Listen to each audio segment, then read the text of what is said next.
Hey, what's up, everybody? This is Coach Raheen. And today, what I want to talk to you about is how to have a more enjoyable life. So many times when I talk to people, one of the things that I begin to notice is that at some point in their life, they're not really as happy as they could be. So, what I want to do is share something with you all today, actually 6 steps that will help you to live a more enjoyable life. Really it's 7, but I don't count the first one because it's a given. So here's the first thing that you need to know. The first thing you need to know about an enjoyable life is that the key to everything is love.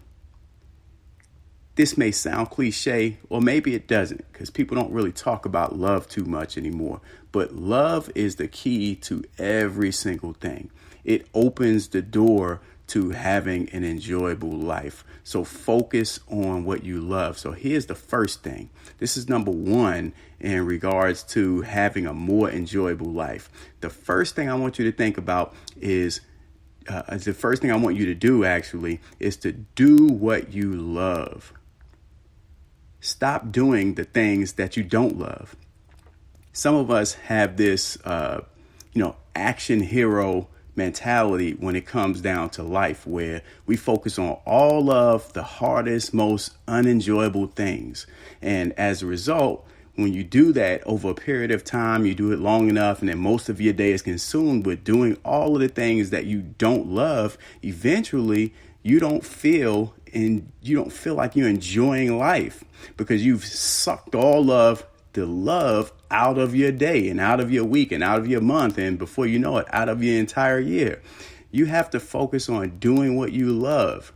Get out of the mentality that life has to be so hard. It has to be the grind.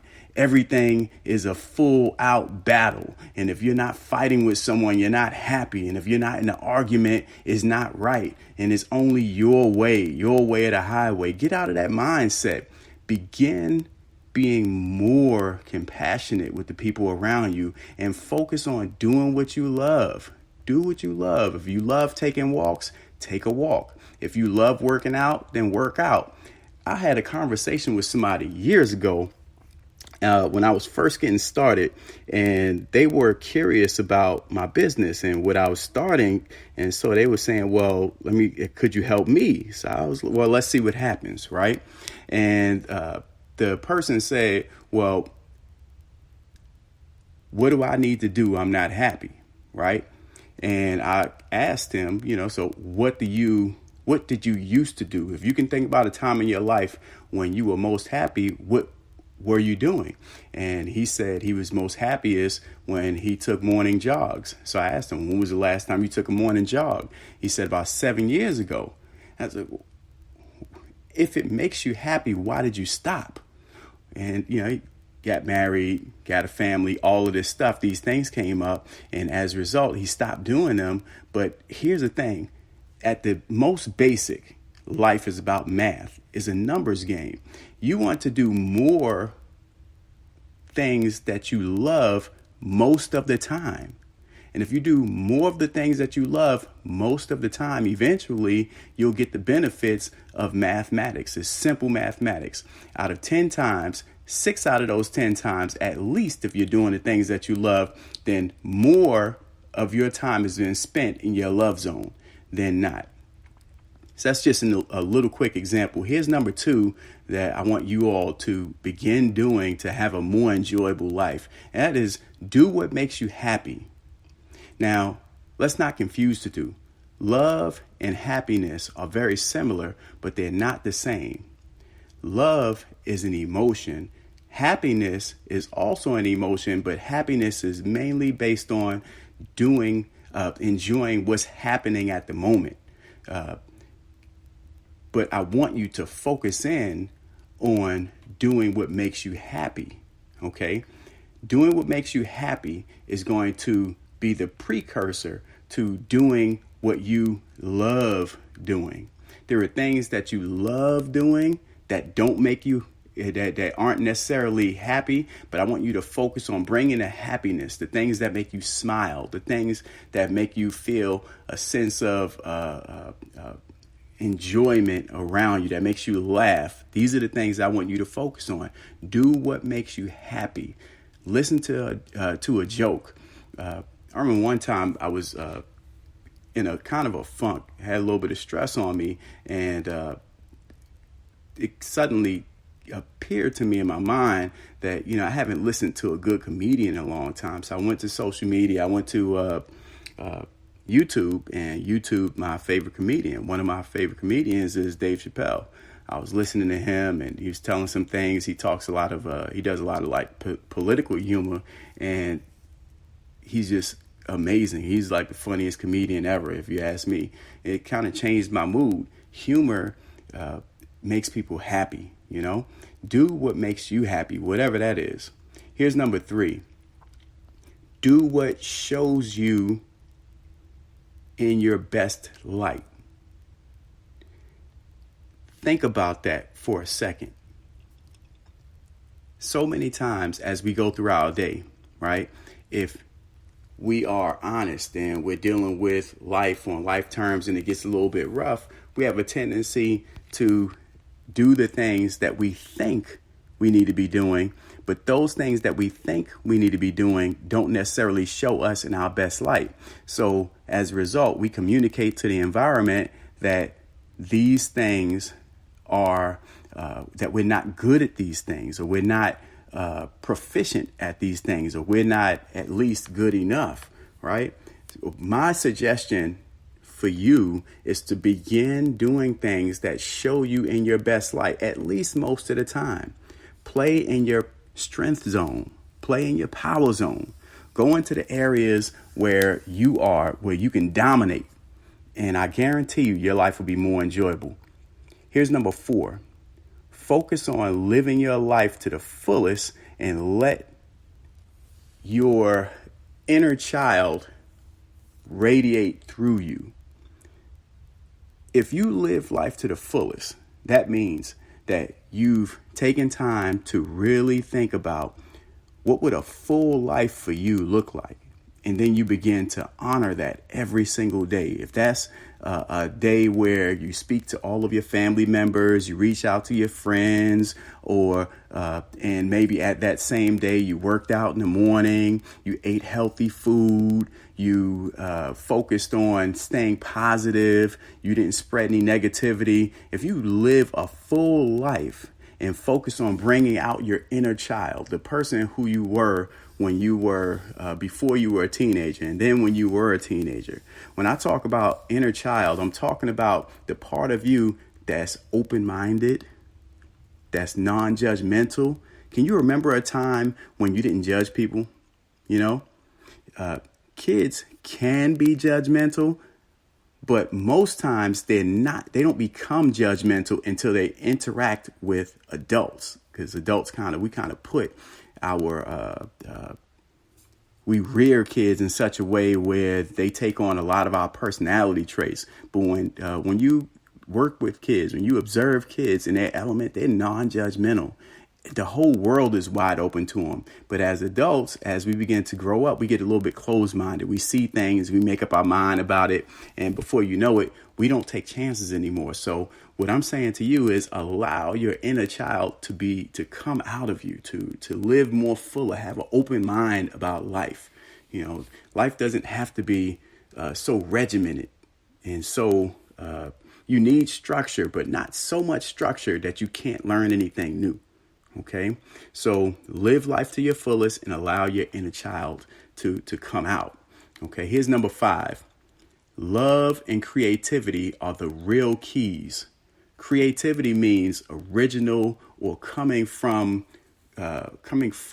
within. Okay, so many times in life we find ourselves in situations where we are copying other people, and we're not being creative. We're not really digging into our deep resources as human beings and allowing who we are personally to come out. That's where your creativity lives. Your creativity is basically you being able to turn inward, reflect on who you are, knowledge of self, and then bring that out into the physical world. Allow that to represent you and represent what you believe and represent what you do. Be creative and love being creative. Allow your creativity to show. Don't hide it. I know sometimes when you're creative, it can be a very sensitive thing. I'm an artist. I like to paint. I like to draw.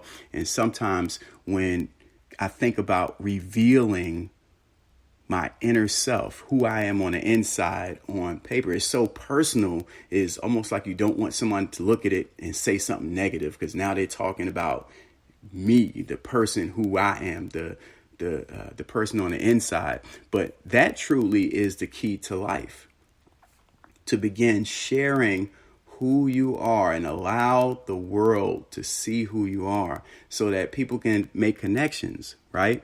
If your inner you, is funny and humorous and people don't know that, but someone is working on an idea and it needs that personality, it needs someone who is fun and humorous, but you never showed them that, they'll look right past you and miss that opportunity. So part of having an enjoyable life is revealing yourself to the world, showing everybody, hey, this is what I'm bringing to the material world. This is what I was born to do. Is there anybody out there who can benefit from my talent? And then next thing you know, you end up attracting the people who resonate with you and who are like you. And before you know it, you all are building something that could only be built by you and that person coming together. So to be more enjoyable, allow yourself to be creative. Create. Okay. And here is my final thing. When you are producing, take 10% off the top for you. Many times when we produce things, or if you're in a selfless profession like education, educators naturally have to be selfless. If they're good or great at it, they're selfless. In other words, they give constantly to their students. They give constantly to their colleagues. They give constantly to the profession, right?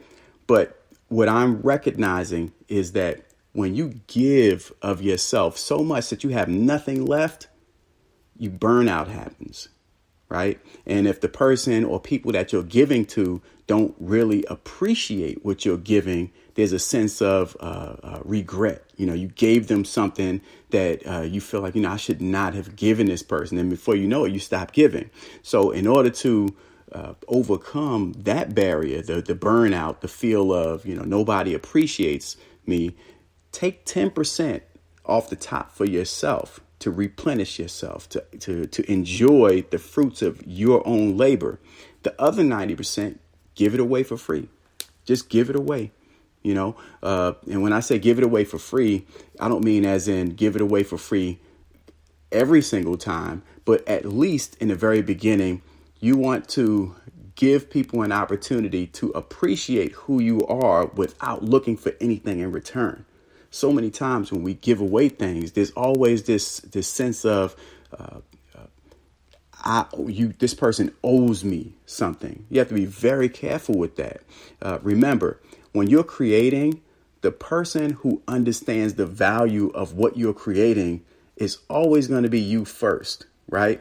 Before other people can appreciate what you are creating, they need to experience it. They need to have an opportunity to interact with whatever it is you're creating, if it's a product or service or something that you're doing for somebody else. But in that period of sharing who you are, eventually people see the need to, give you something back, because it's but so long that someone will receive without at some point feeling like, man, this person did so much for me. They've given me so much. I feel compelled to give them something back. And that's when you'll start receiving from the gifts that you are giving to other people, that ability to be creative. But as I stated, remember, when you're creating that top 10%, take 10% off top for yourself so that you can enjoy the process of giving.